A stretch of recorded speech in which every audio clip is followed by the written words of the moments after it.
Launch Director. Launch vehicle is ready to launch. Mission Direct. 3, You have permission 2, to launch. have ignition of the RS-68A main engine. And we have liftoff of the United Launch Alliance Delta IV Heavy rocket. Mach 1, execute, and we have indication of spacecraft separation.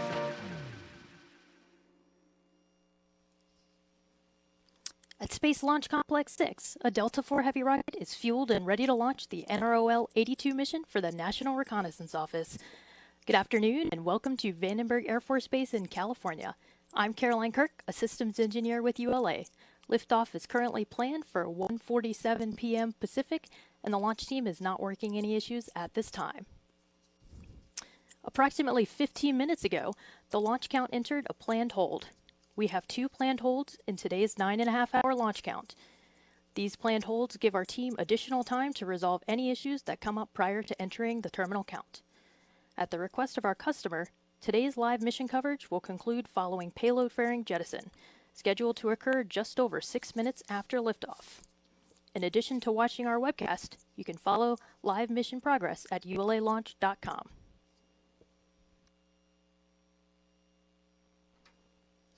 First Lieutenant Max Rush, the 30th Space Wing's weather officer, recently briefed the weather conditions here at Vandenberg Air Force Base. Here's what we're seeing. The probability of violating launch constraints is 40%, the ground winds are 10 to 15 knots out of the northwest, and the temperature is 55 degrees Fahrenheit. So, the weather is within the launch commit criteria and looks favorable for our planned T0 at 1:47 p.m. Pacific.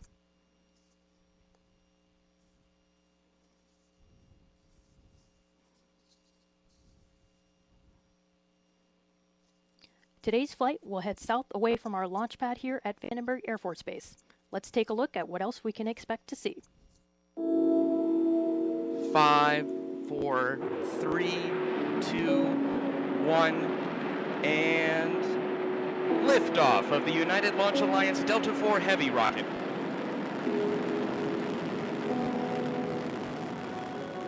At T-minus 14 seconds, the launch table HBOs ignite to burn off excess hydrogen injected into the flame duct.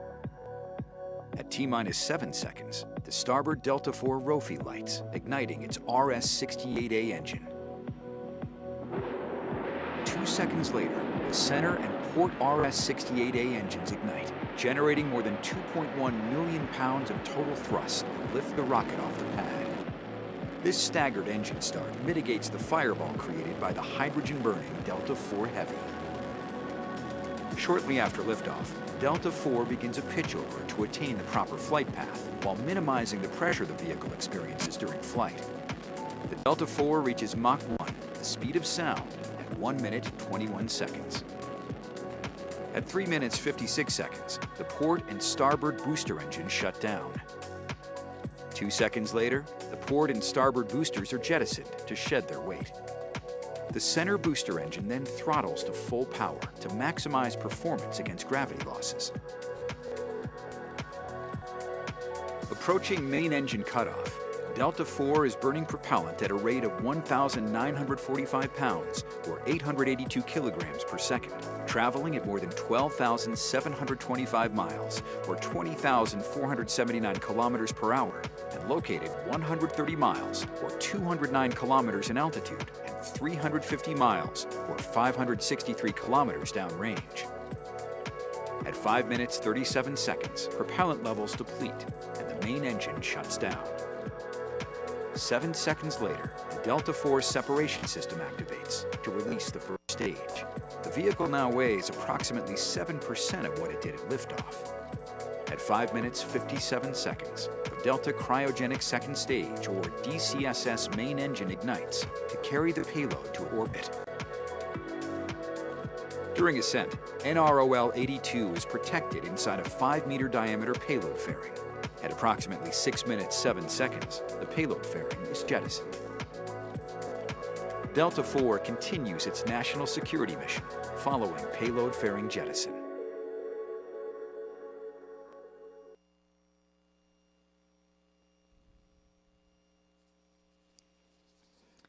After today's liftoff, our viewers watching from Southern California may be able to see the Delta IV Heavy in flight. And, as you can see from this graphic, Those of you located in Los Angeles and the surrounding areas might even see port and starboard booster separation at approximately L plus 4 minutes. To get a closer look at this graphic, check out @ULA Launch on Facebook, Twitter, and Instagram. ULA is using the Delta IV Heavy configuration to launch the NROL-82 mission. This is the 13th Delta IV Heavy launch and ULA's 143rd mission. Built in Decatur, Alabama, the Delta IV Heavy is the largest and most powerful configuration in the ULA fleet.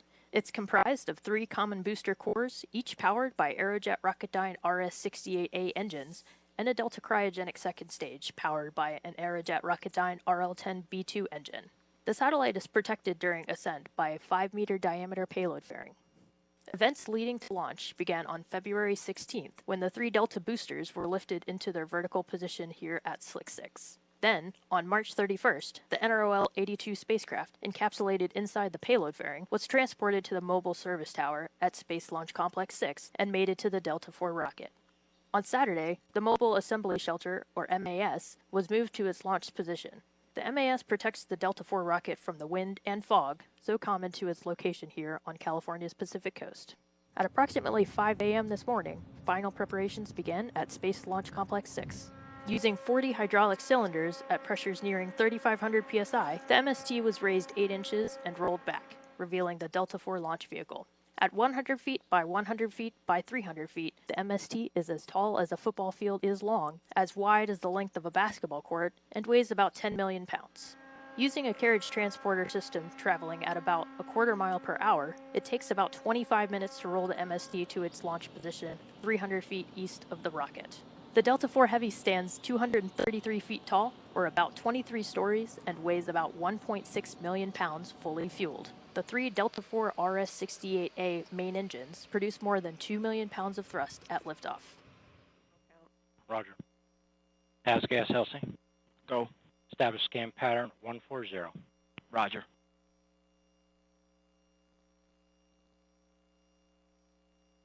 VSE, Elsie.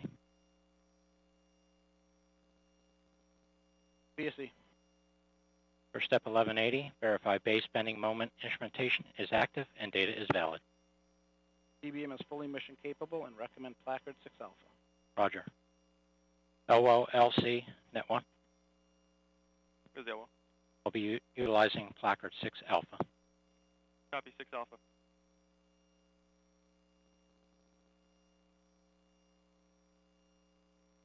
Today's launch is for the National Reconnaissance Office, or NRO. This is ULA's 31st launch for the NRO and 9th use of the Delta IV Heavy for the NRO. The NRO is a joint organization engaged in the research and development, acquisition, launch, and operation of innovative overhead reconnaissance systems necessary to meet the needs of the intelligence community and the Department of Defense. The NRO is recognized for its transformational intelligence collection systems that are used to develop highly accurate military targeting data, support international peacekeeping and humanitarian relief operations, and to assess the impact of natural disasters.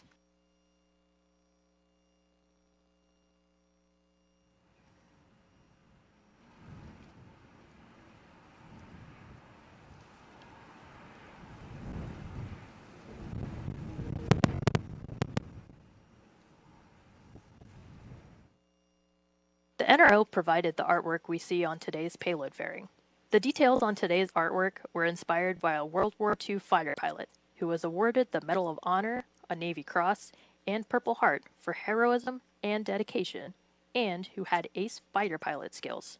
This patriot was Gregory Boyington, known to many as Pappy. This logo was designed to commemorate the many heroic acts and sacrifices that have been made to protect America. The artwork features an eagle, symbolizing freedom, wearing traditional World War II flight gear. Behind the eagle is an F-4U Corsair, the aircraft that Pappy Boyington flew while in the Marine Corps.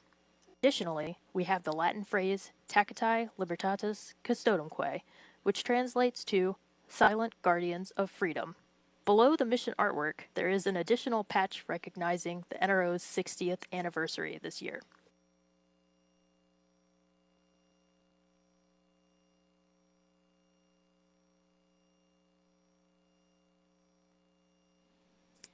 NROL 82 is ULA's 90th National Security Mission. Gary Wentz, Vice President of Government and Commercial Programs, talks about the significance of these missions. We're really honored to be here today launching our 90th mission for our national security defense customer as we begin the celebration of the National Reconnaissance Office's 60th anniversary. National security satellites range everything from GPS to intelligence sources that our decision makers use to direct and focus our warfighters in defending our country. A good example of a national security space satellite would be something like a GPS system. It was previously used to locate warfighters in their domain and direct them in the area of a target. And since then, that capability has evolved and being used by citizens across the world. Launching these critical payloads for our national security defense customer is extremely important. There's a lot of challenges. You have to have a team that's focused with a national security background and have been cleared. You have multiple payloads that are coming together with unique requirements to test and check out before launch. We focus on vertical integration to give that spacecraft a similar environment on the ground as it'll see during Ascent and headed to orbit. And then we actually deploy them at different locations because they serve different functions. We're really looking forward to starting with our new launch vehicle, the Vulcan Centaur, and actually be able to start integrating some of these critical payloads on that platform and launching here in the near future. Verification. Roger. OSM, verify the whole fire switch is in the proceed position. Today's flight is dedicated to frontline workers who have been vital to the fight against COVID-19. This mission is also in memory of two NRO teammates. A few moments ago, Mission Director Colonel Chad Davis remembered these friends and colleagues, Lisa Wilson and Ross Kobayashi. Let's listen in. Today's launch is dedicated to the memory of past NRO teammates, notably including Lisa Wilson, engineer, friend, wife, mother and grandmother, who for 32 years provided unbounded support and technical direction for critical space lift missions, resulting in precise orbital insertion of satellite vehicles. Lisa's achievements are to be remembered as an example of service of the freedoms we stand for. Go for flight.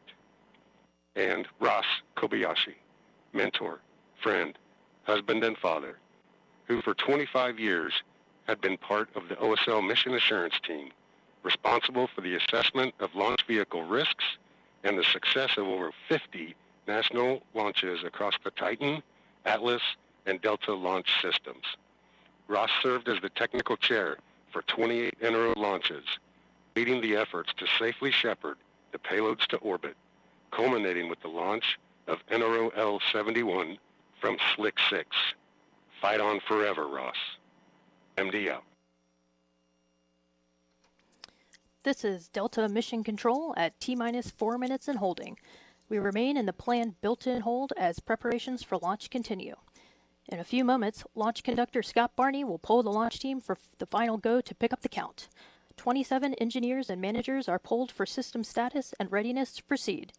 This is the final status check before launch for all Delta vehicle systems, ground systems, the spacecraft, and the U.S. Air Force Western Range.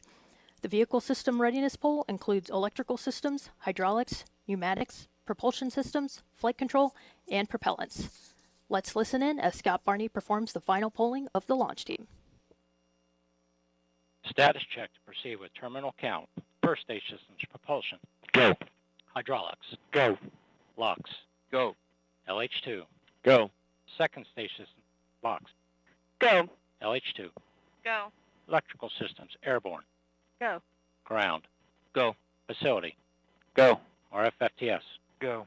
Flight control. Go. COM. Go. GCQ. Go. Operations support. Go. Pneumatics. Go. Umbilicals. Go. HAZGAS. Go. ECS. Go. Red line monitor. Go. Quality. Go. Ops safety manager. Go. ULA safety officer. Go. Vehicle system engineer. Go. Anomaly chief. Go. Range coordinator. Clear to proceed. Launch director. Launch vehicle is ready to launch. Mission Director. You have permission to launch. Proceeding with the count. L-minus 6 minutes. ALC. Verify T0 is set for 20:47:00 Zulu. Verified. MEQ. Establish swing arm lock pins pull. Active. Polling is complete and the launch team has given the go for launch. The countdown will resume approximately 2 minutes from now. At T-minus 4 minutes and counting, we will enter the terminal count and begin securing the second stage liquid oxygen tank. At T-minus 3 minutes and 32 seconds, CBC liquid hydrogen and liquid oxygen tank securing is started, including closing the propellant fill and drain valves. Also, at T-minus 3 minutes and 32 seconds, vehicle transfer from ground facility power to its own internal battery power will be complete. At T-minus 3 minutes, the vehicle ordnance system will be armed and the CBC liquid oxygen and liquid hydrogen propellant tanks are verified to be at flight pressure and flight level. At 2 minutes prior to liftoff, the team will verify that the hydraulic system is pressurized and confirm CBC, DCSS, and FTS battery voltages. At T-minus 1 minute and 20 seconds, the team will begin securing the second stage liquid hydrogen tank. At T-minus 60 seconds, western range readiness is verified. At T-minus 50 seconds, the DCSS liquid hydrogen tank is secured at flight level. At T-minus 15 seconds, the launch table HBOs are ignited at the base of the vehicle to burn off excess hydrogen. At T-minus 7 seconds, the starboard CBC engine is ignited. At T-minus 5 seconds, the port and center CBC engines are ignited. Liftoff will occur at T0.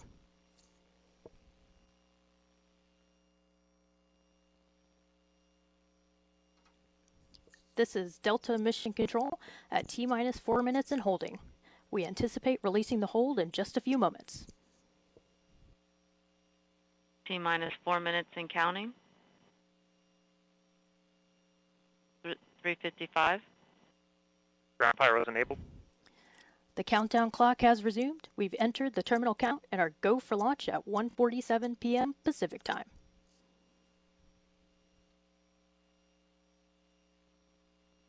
Second stage lock secure at flight level.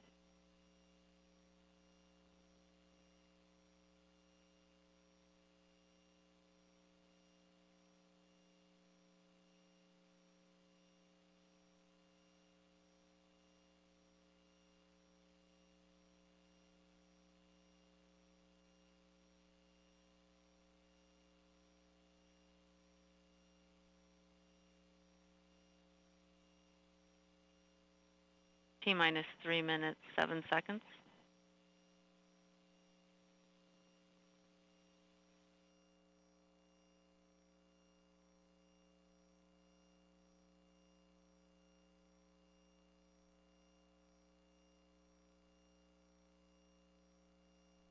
$2:49. FTS internal.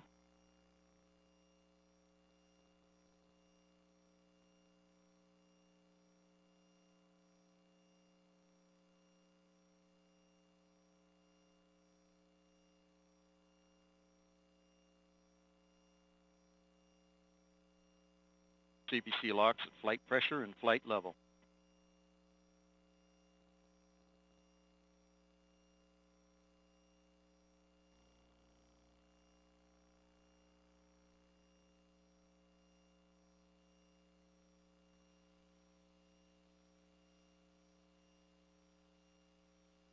CBC LH2 at flight pressure and flight level.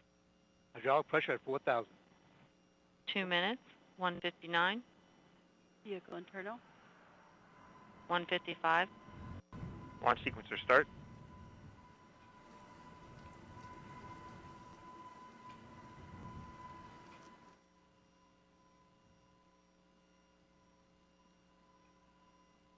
$1:40. FCS launch enabled. 1:37.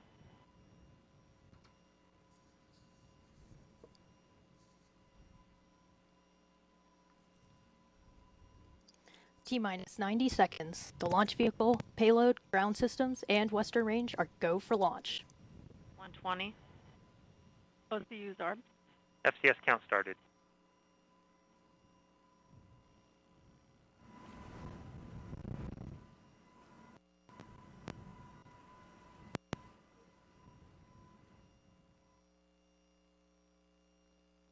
T-minus 1 minute.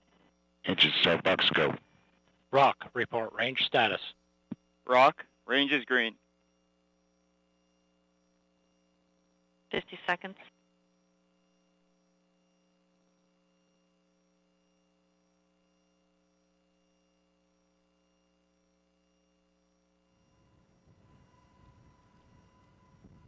Second stage LH2, secure at flight level.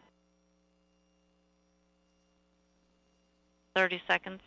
Status, T-minus go 30 Delta. seconds. Go NROL 82.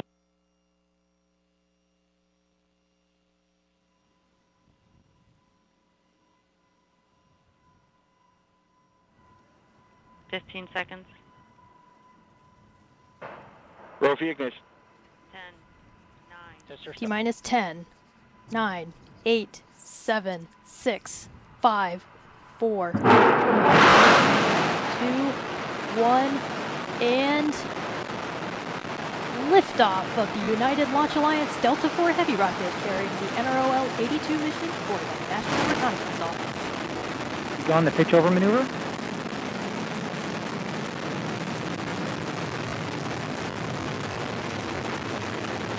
The parameters look good on all three cores.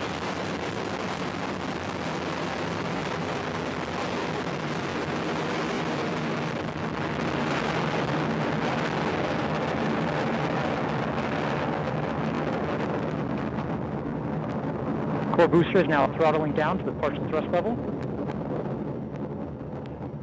Partial thrust achieved. You are hearing the voice of Rob Kesselman providing launch vehicle ascent data. Now 50 seconds into flight, vehicle is 3 miles in altitude, 5 miles downrange distance, traveling at 970 miles per hour.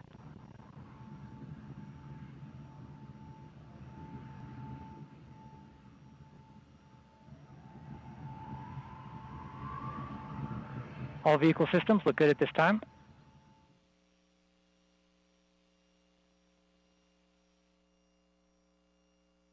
Now at T plus 80 seconds, vehicle is now passing through max Q, maximum dynamic pressure.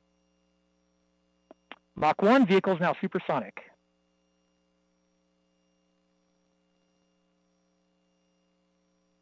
All three RS-68 looks healthy at this time.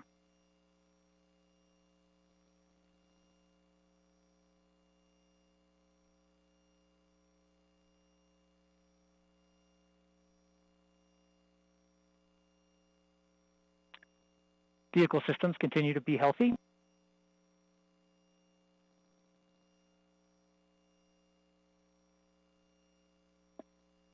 The second stage reaction control system pressurization valve has now opened. Now 125 seconds into flight, Delta is now 18 miles in altitude, 9 miles downrange distance, traveling at 1,800 miles per hour.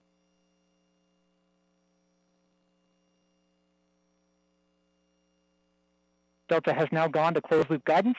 Vehicle body rates are nominal.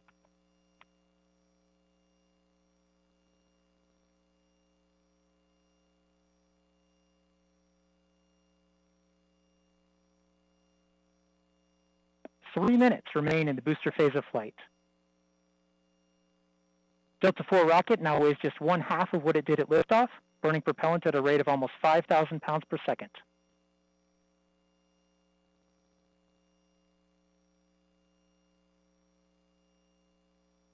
One minute until port and starboard booster engine cutoff.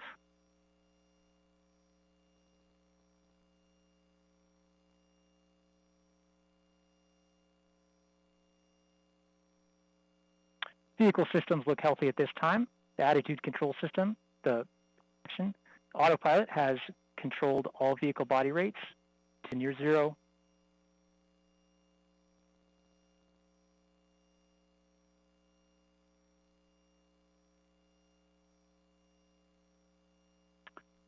Approximately 30 seconds remaining now until the port and starboard booster engines cut off.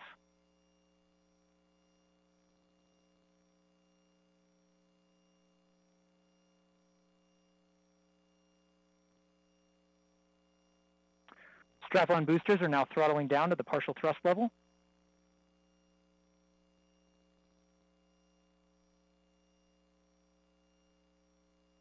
strap-on booster cutoff, and separation of the strap-on boosters. Core booster is now throttling back up.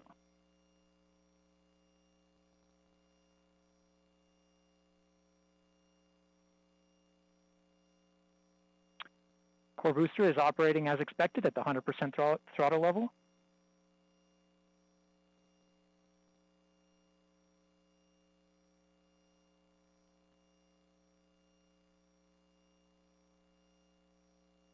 The upper stage lock system has now begun the boost phase chill down sequence to begin thermal conditioning of the RL-10 engine. 1 minute remaining in the booster phase of flight.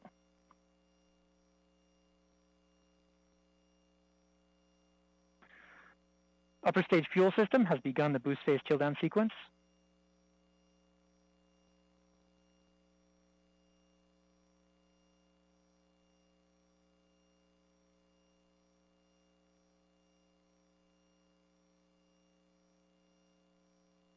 Booster performance continues to look good at this time.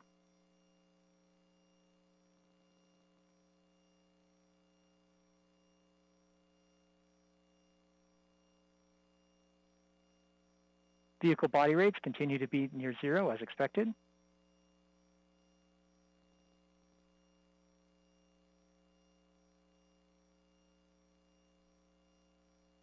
Core booster is now throttling down.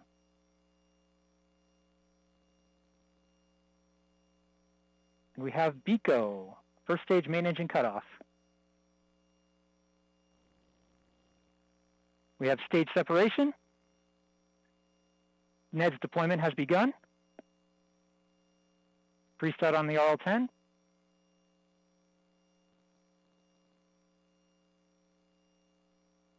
We have ignition on the RL-10, that's one. We have indication of successful payload fairing jettison.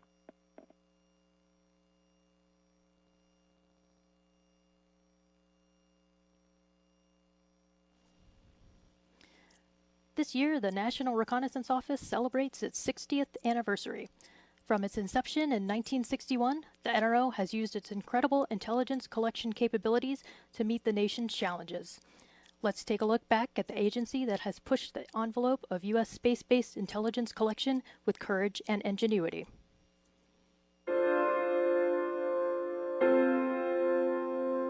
This year, the National Reconnaissance Office celebrates 60 years since its founding in September of 1961. Thanks to our heritage, the NRO today has an unrivaled constellation of advanced overhead reconnaissance systems that help protect our nation 24 hours a day, 365 days a year.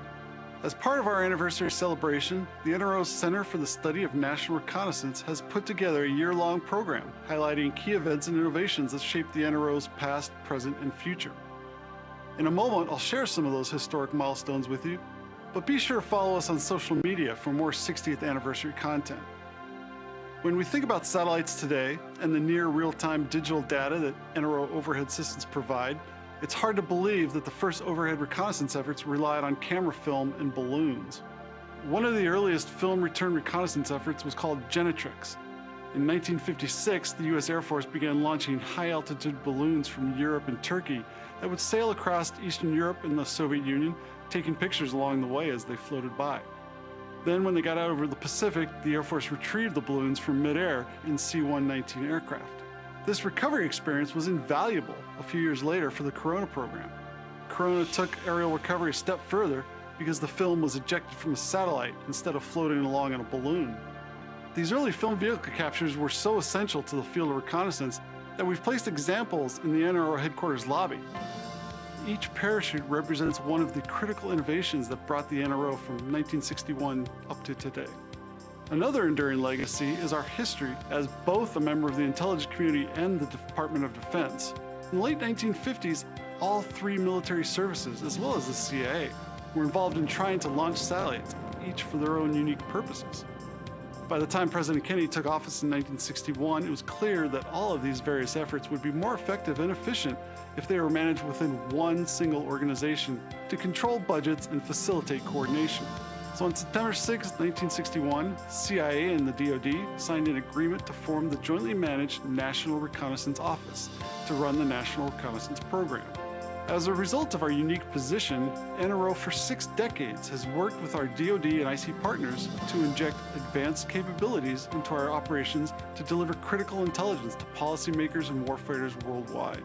We work with our mission partners, including NGA, NSA, CIA, DIA, Space Command, Space Force, to provide global situational awareness to government and civilian agencies. Today's NRO-L82 mission launch represents not just years of planning and collaboration for the specific mission, but a 6-decade legacy of innovation and reconnaissance. Rock, report range status. Range green. Launch enabled. We have main engine ignition. 2, 1, and liftoff. Liftoff of the United Launch Alliance Delta IV Heavy rocket. When the nation needs eyes and ears where no other collectors can reach, it turns to the NRO.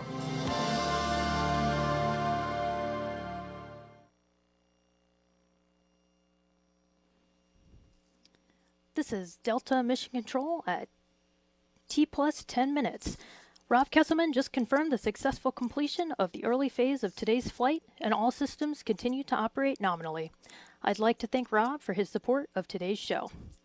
For more information about this mission, please follow us on Facebook and on Twitter, or our blog at ulalaunch.com. We'll leave you now with another look at the liftoff of the Delta IV Heavy rocket carrying NROL-82 for the National Reconnaissance Office. I'm Caroline Kirk, and on behalf of the entire launch team, thank you for joining us and have a great day. 8, 7, 6, 5, 4, 3, 2, 1, and liftoff of the United Launch Alliance Delta IV Heavy rocket carrying the NROL-82 mission for the National Reconnaissance Office. You on the pitch-over maneuver?